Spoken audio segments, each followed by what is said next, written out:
Buenos días. Espero que estén bien. Amén. Espero que estén listos. Amén.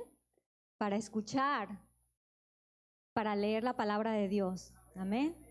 Porque la palabra de Dios tiene poder. Amén. Oremos. ¿Les parece? Amén. Padre, te damos gracias, Señor. Gracias por este momento, por esta oportunidad, por ese amor que nos das, porque estamos aquí reunidos como iglesia, Señor, y listos para aprender, Señor, más de lo que nos quieres dar, Señor. Padre, te damos gracias por todo. Ponemos esta palabra en tus manos. Que sea tu Santo Espíritu, Señor, llevándonos hacia esa verdad, Señor. Que sea tu Santo Espíritu sanando.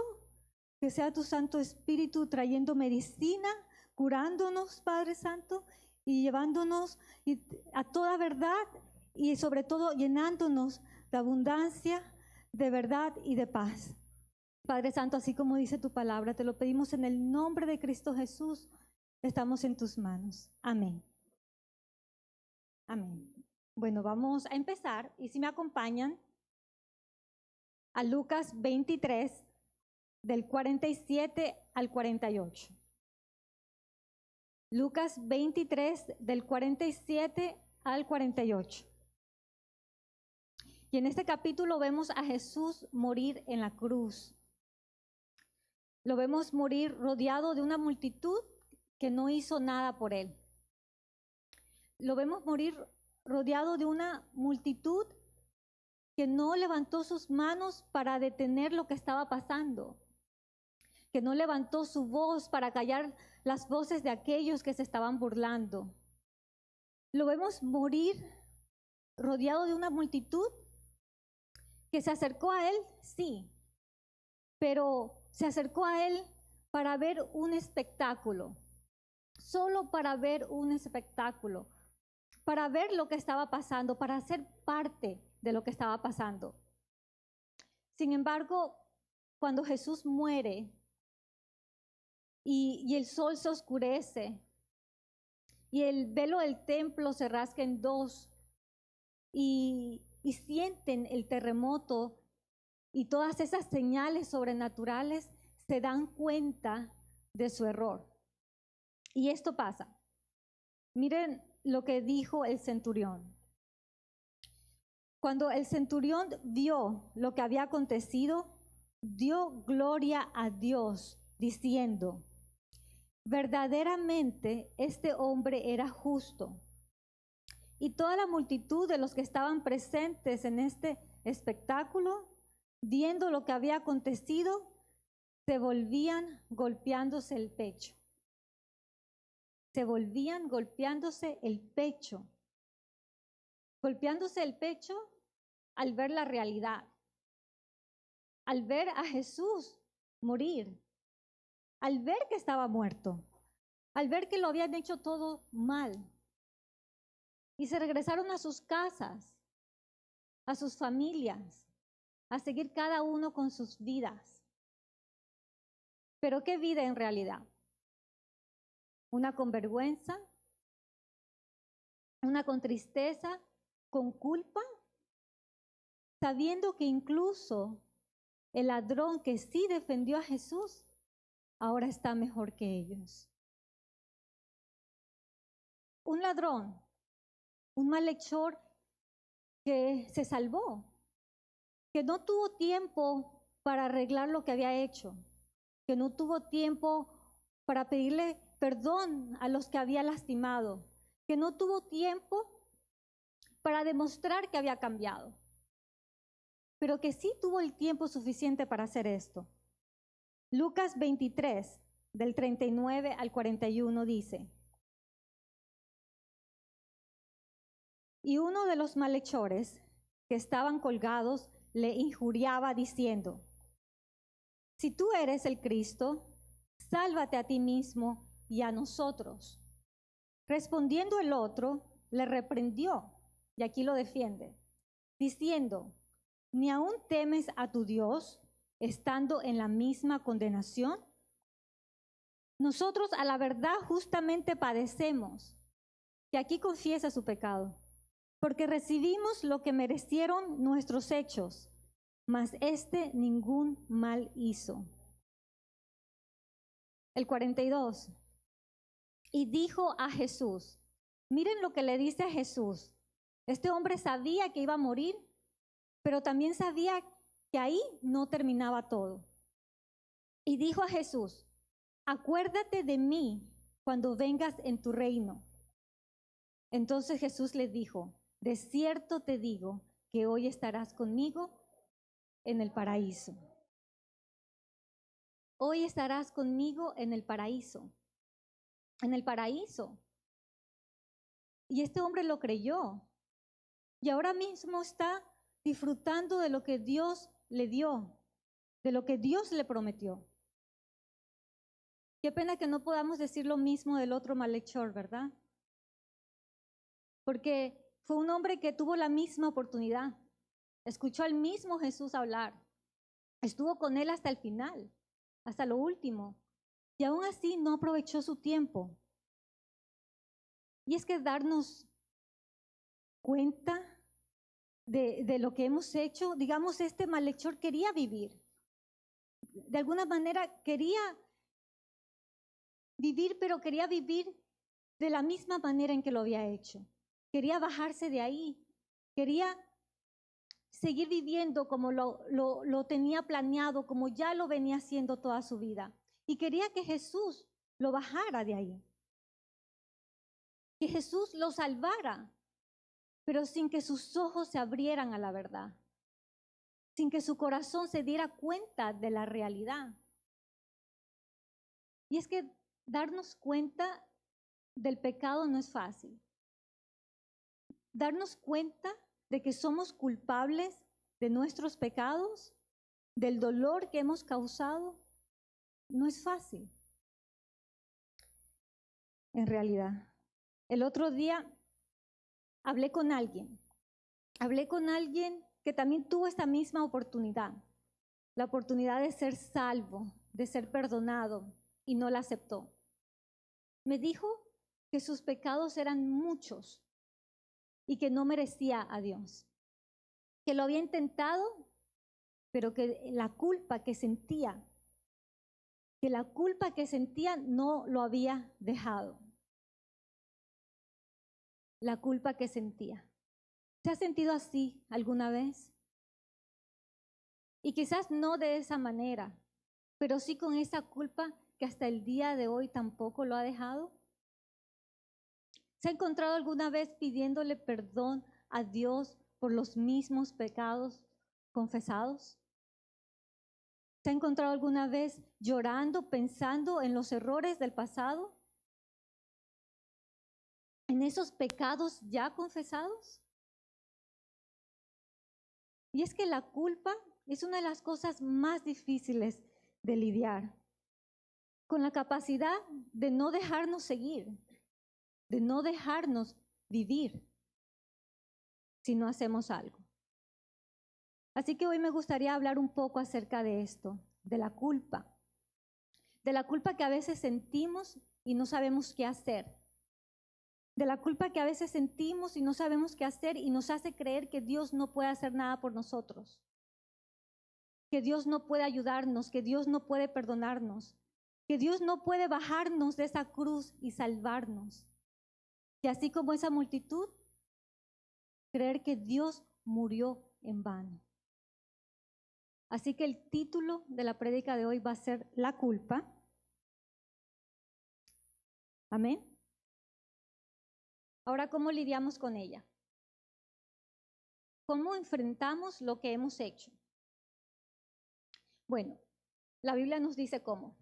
Y una de esas cosas es con honestidad. Y ese puede ser nuestro primer paso, la honestidad. Proverbios 12:22. Proverbios 12:22 dice: los labios mentirosos son abominación a Jehová, pero los que hacen verdad son su contentamiento. Son su contentamiento. Y es que la honestidad es algo tan importante saber poner la verdad por encima de todo es la clave. Aunque eso sea difícil, aunque no sea fácil. Y es por eso que a muchos aún les cuesta leer la palabra del Señor. Y es por eso que aún a muchos les cuesta escuchar la palabra del Señor. Les cuesta darse cuenta de sus errores, que se han equivocado, de que son culpables de sus pecados y se alejan. Se alejan porque no quieren que sus ojos se abran a la verdad, porque no quieren que sus corazones se den cuenta de la realidad que viven.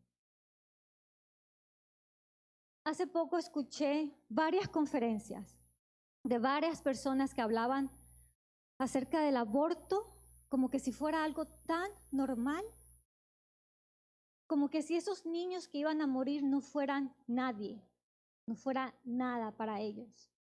Y explicaban cómo este derecho de la mujer iba a hacer que estas mujeres, iba a ayudar a estas mujeres a que pudieran seguir adelante, a que pudieran seguir con sus carreras, con sus sueños, a poder independizarse, a poder darse el lugar que merecen. Y claro, en ese momento pude dejar de escucharlos, porque para mí estaban diciendo cosas sin sentido. Pero en realidad para el mundo no. Para esta sociedad que ve todo eso normal, no. Para esas mujeres que salen a protestar exigiendo el derecho de sus cuerpos, no. Ellos no estaban diciendo cosas sin sentido. Y esto es grave. Ver al mundo, darles el derecho de quitarle la vida a alguien sin que crean que están matando, sin que crean que están pecando, es grave y es triste. Cuando terminé de escuchar todo eso, pude ver cómo de alguna manera animaban a las mujeres diciéndoles que si quieren abortar lo podían hacer, que no había problema, que no dejaran que nadie las hiciera sentir culpable, porque no lo son. Porque no lo son. Y ahí me di cuenta de cómo el mundo a veces nos declara inocentes ante cosas que para Dios no lo son. Nos declara inocentes como que si la culpa fuera a desaparecer simplemente por no llamar las cosas como son. Y es por eso que la Biblia dice que lo que el mundo llama sublime es abominación para Dios. Abominación para Dios. Y por más que quieran ocultarlo, hay mujeres hoy en día que la culpa no las deja seguir y no las deja vivir por causa del pecado. Lo bueno, y este es solamente un ejemplo de la realidad en que vivimos. Un ejemplo de la realidad en que vivimos. Pero como les decía, lo bueno es que hay solución. ¿Recuerdan al malhechor que defendió a Jesús? Nosotros también debemos de hacer lo mismo. Defender la palabra de Dios.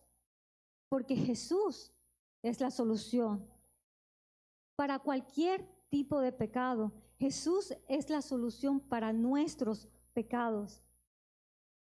Primera de Juan 1, del 8 al 9 dice. Primera de Juan 1, del 8 al 9 dice, si decimos que no tenemos pecado, nos engañamos a nosotros mismos y la verdad no está con nosotros. Si confesamos nuestros pecados, Él es fiel y justo para perdonar nuestros pecados y limpiarnos de toda maldad. Él es fiel y justo para perdonarnos, para perdonar nuestros pecados, sea cual sea ese pecado, y limpiarnos de toda maldad. Él es la solución. Así que seamos honestos, llamemos las cosas como son, como Dios las ha llamado. y no ocultemos nada delante de Él. Así veamos al mundo hacer lo contrario. Porque el mundo lidia con la culpa de una manera muy diferente, haciendo sus propias reglas, creando sus propios valores, sus propios mandamientos, como si Dios no existiera, como si no existiera su palabra, como que si no existieran sus mandamientos ya, como que si Dios no tuviera el poder y la autoridad para decirnos qué hacer. Y no es así. Isaías 33, 22 dice, Isaías 33, 22 dice, porque Jehová es nuestro juez, Jehová es nuestro legislador, Jehová es nuestro rey, Él mismo nos salvará. Amén. Él mismo nos salvará. Amén.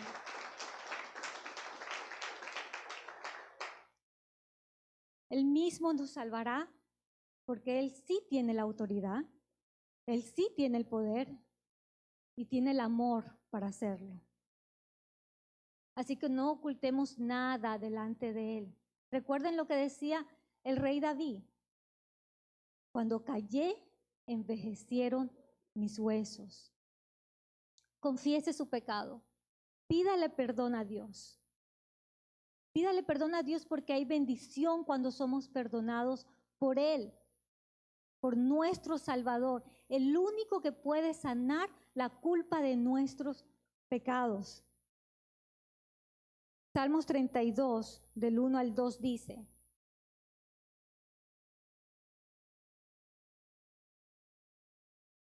¿lo tienen? Bienaventurado aquel cuya transgresión ha sido perdonada y cuyo cubierto su pecado. Bienaventurado el hombre a quien Jehová no culpa de iniquidad y en cuyo espíritu no hay engaño. Así que seamos honestos si queremos lidiar con la culpa que sentimos. Seamos honestos arrepintiéndonos de verdad, de corazón, llamando las cosas como son, como Dios las ha llamado. Entendiendo que todo lo que Dios ha llamado pecado, entonces es pecado. Amén.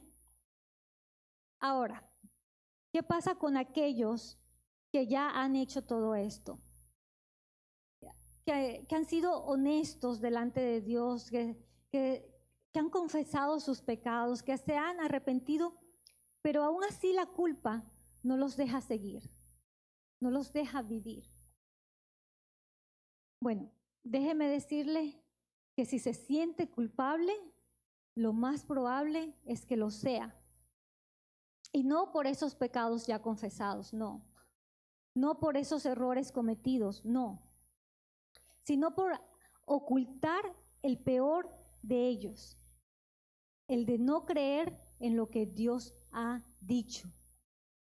Y Él ha dicho que si confesamos nuestros pecados, Él es fiel y justo para perdonar nuestros pecados y limpiarnos de toda maldad. Números 23, 19 dice, Números 23, 19, Dios no es hombre para que mienta, ni hijo de hombre para que se arrepienta. Él dijo y no hará, habló y no ejecutará. Así que confiese su pecado, pero el pecado de incredulidad. Y no deje que la duda pese más que esta palabra, pese más que esta verdad. Confiese su pecado de incredulidad, porque si Dios ha dicho que usted ha sido perdonado, entonces usted ha sido perdonado. Amén. Gloria a Dios.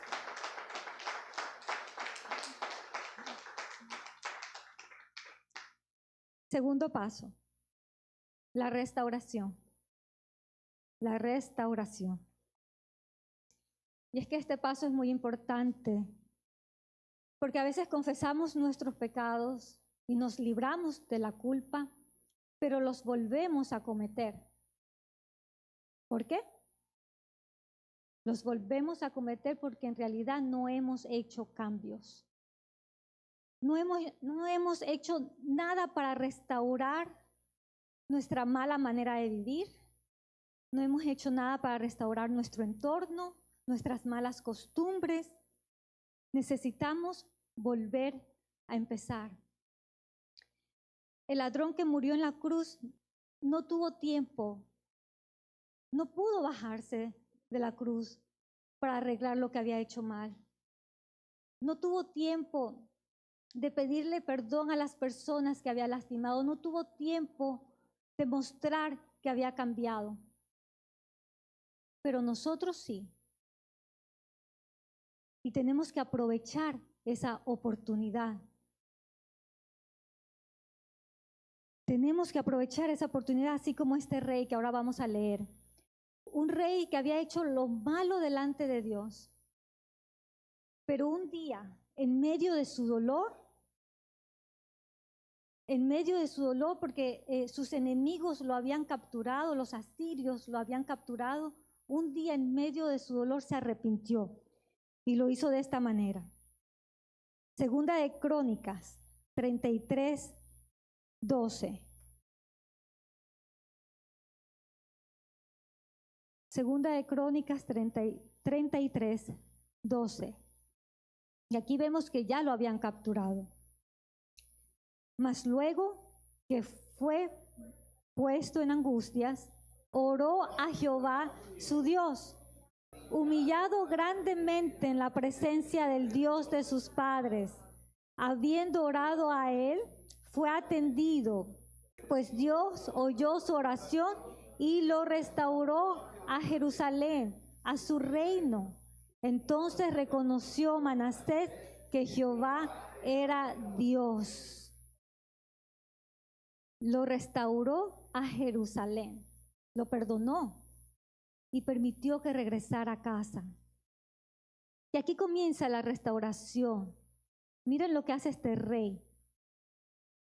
El 14 dice, después de esto, edificó el muro exterior de la ciudad de David, al occidente de Gihón, en el valle, a la entrada de la puerta del pescado, y amuralló Ofel, y elevó el muro muy alto, y puso capitanes de ejército en todas las ciudades fortificadas de Judá. ¿Qué fue lo primero que hizo este rey? Levantó un muro muy alto para que sus enemigos no volvieran a entrar nunca más. Levantó un muro muy alto que nosotros también tenemos que levantar. Un muro que se levanta con la verdad, con la obediencia, con la oración, con el servicio, con el temor a Dios.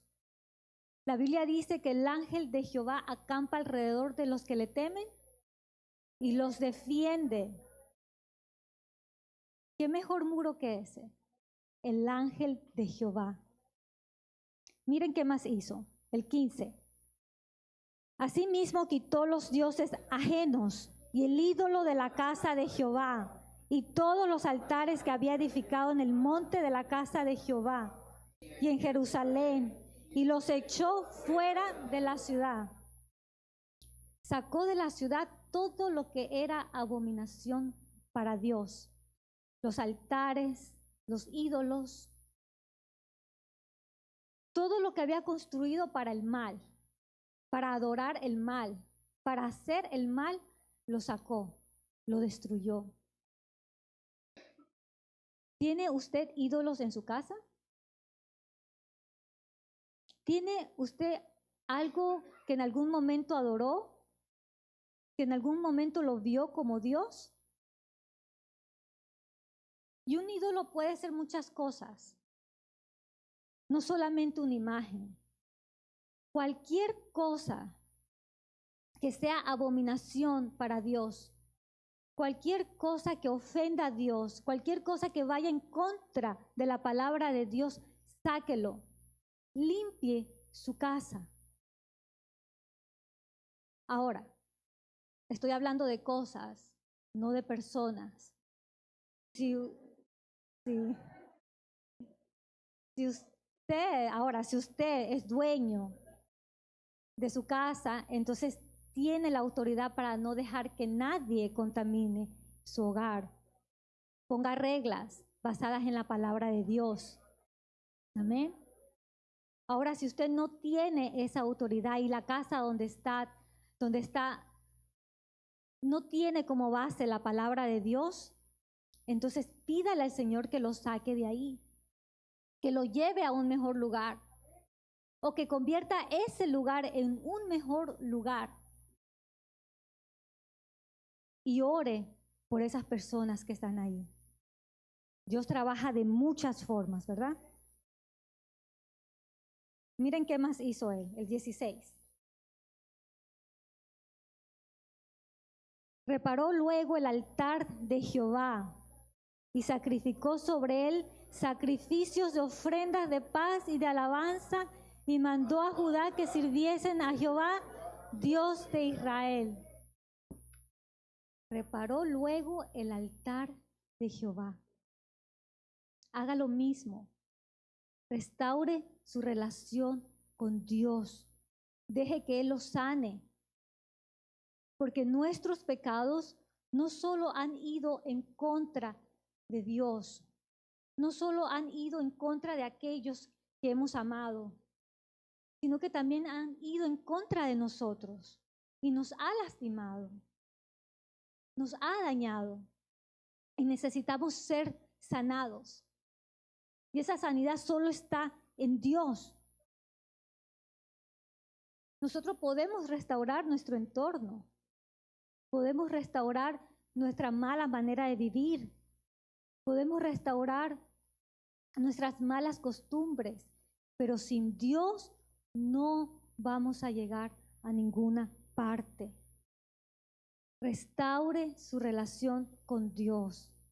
Adórelo, alábelo, glorifíquelo y deje que Él lo sane. Deje que Él restaure lo que usted no puede restaurar. Y una de esas cosas es su corazón.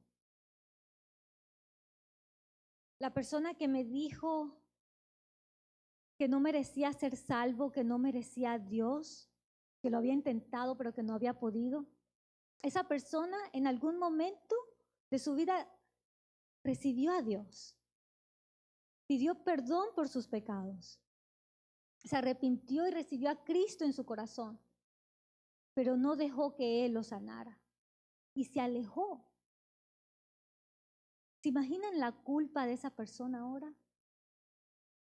Porque el no seguir a Cristo, el no seguir adelante con Cristo, hace que lo malo que hicimos empeore y que los pecados que hemos cometido se multipliquen. ¿Por qué? Porque volvemos a lo mismo, a la misma vida de antes, a los mismos pecados de antes, creyendo que eso es lo que merecemos. Y no es así. El tiempo no se ha acabado. El tiempo solo se acaba cuando la vida termina. Y si está vivo, arrepentíos y convertíos, dice la Biblia. Y volvamos a empezar. Cambiemos nuestro entorno. Cambiemos nuestra mala manera de vivir, de pensar. Cambiemos nuestra manera de hablar. Y dejemos que Dios nos sane. Y Él va a restaurar nuestra vida y nuestro corazón. Amén. Gloria a Dios. Así que demos estos primeros pasos. Demos este primer paso. Y Dios se encargará de mostrarnos el camino. Amén. Jeremías 15, 19.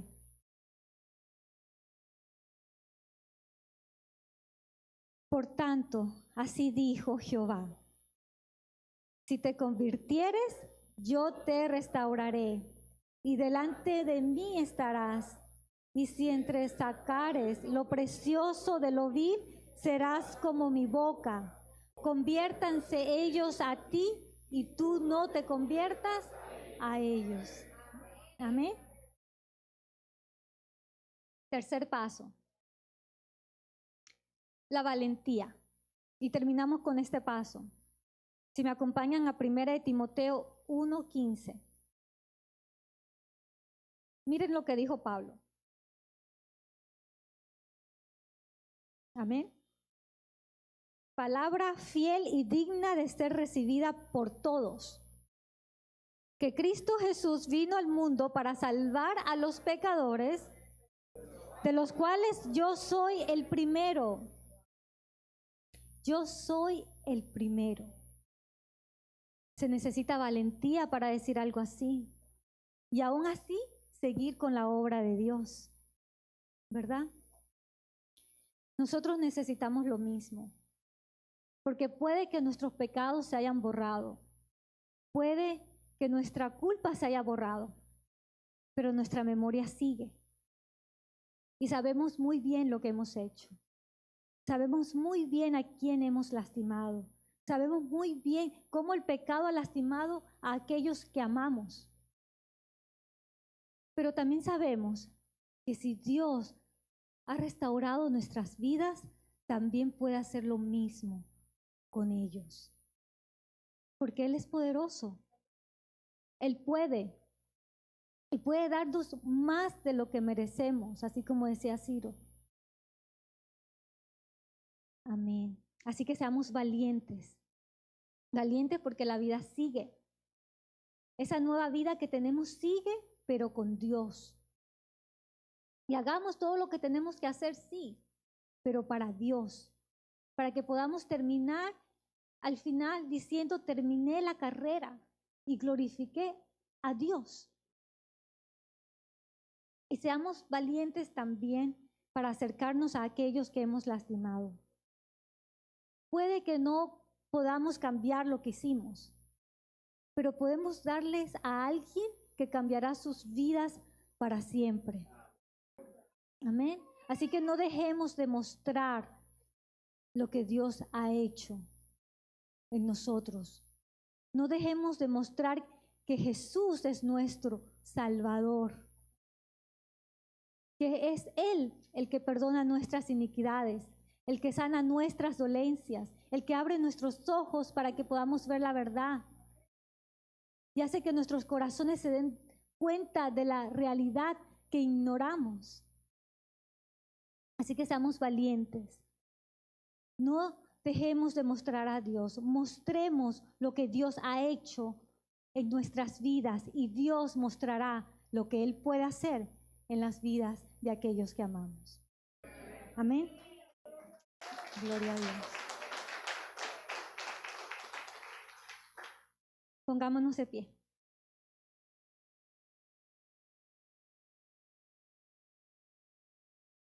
Jeremías 32:27 dice: He aquí que yo soy Jehová, Dios de toda carne. ¿Habrá algo que sea difícil para mí?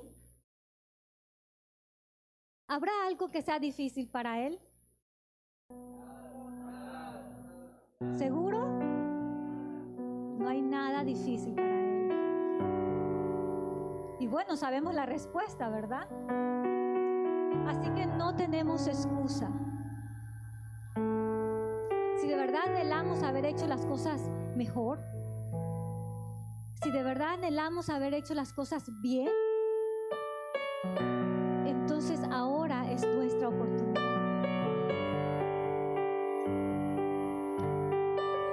Reciba a Jesús, porque Él lo va a recibir a usted tal y como está en este momento.